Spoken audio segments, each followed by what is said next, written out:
So this is my video game review of Sonic Adventure DX and the Sonic Adventure 2 Battle.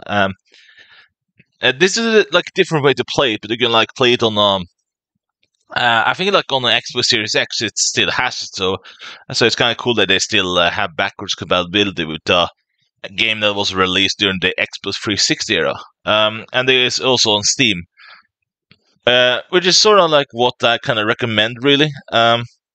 Because the GameCube, at least the PAL version, has like a buggy thing where it's not like Adventure 2 where you jump and then somehow messes it up. But yeah, for its time, this was awesome for a GameCube at least. So this game, in my view, has still hold up very well. Now there's some debate on whether people think that Sonic Adventure 2 Battle was a misstep in lots of ways because I do think it's a legitimately a good game, but they want also to be intense with the coolness factor of it, you know. So if you like see like the game itself and how it's presented, it's very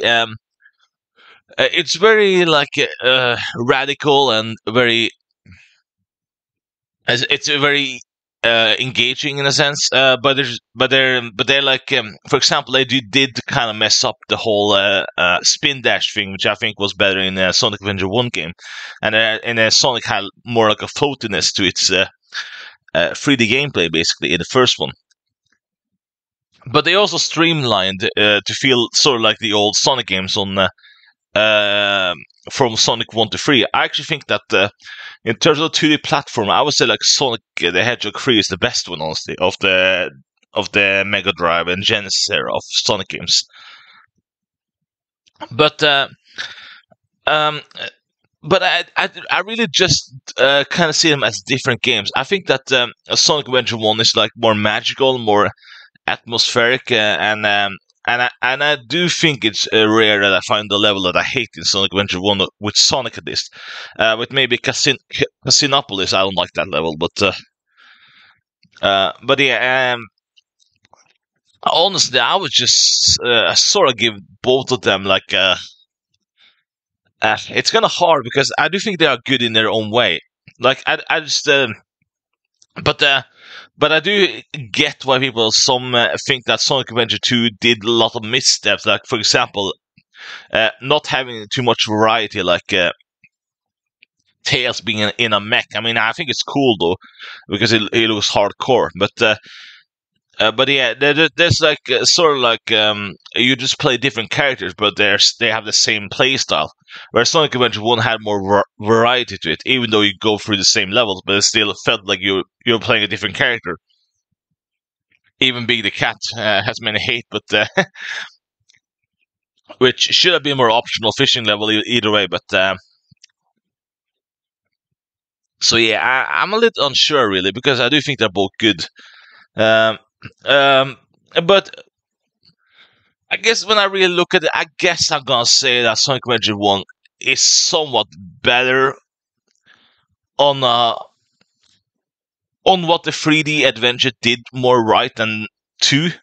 Even though I'm super biased because I grew up with Sonic Adventure 2 and I think it's a legitimately good game still. But if I'm going to get over my biases, I'm just gonna say Sonic Adventure.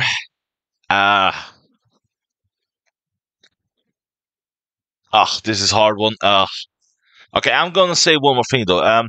The Chaw Garden, I was never a huge fan of, honestly. I like the levels more than racing a Chaw. I mean, I only think you do that to unlock stuff. I mean, some people like it, but I really don't give a shit. So, yeah, so that's my opinion on it. But even then, the Chaw Garden felt a little more atmospheric in the first one. Like it has a more Mega Drive music and sound effect to it in the Sonic Adventure 1, whereas Sonic Adventure 2 again tried to be more radical and more intense.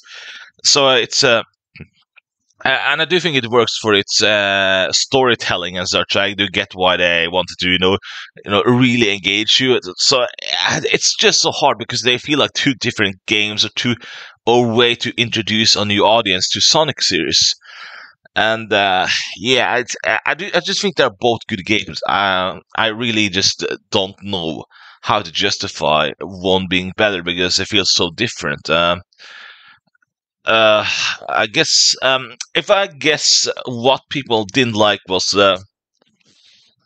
yeah, I guess people just didn't like the whole making Sonic more edgy, but I didn't mind it, so I like it. So I have to think a little bit here. Rating.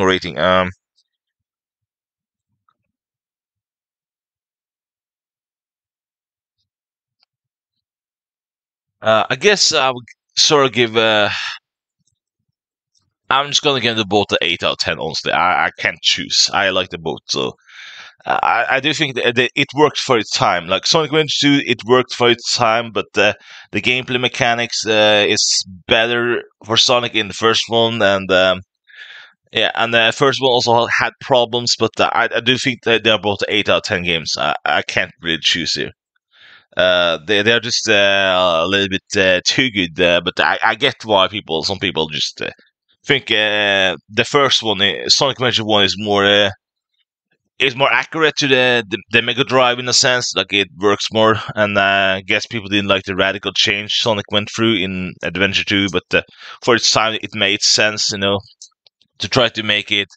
It's just in terms of the art style, it made sense. It's what I'm saying.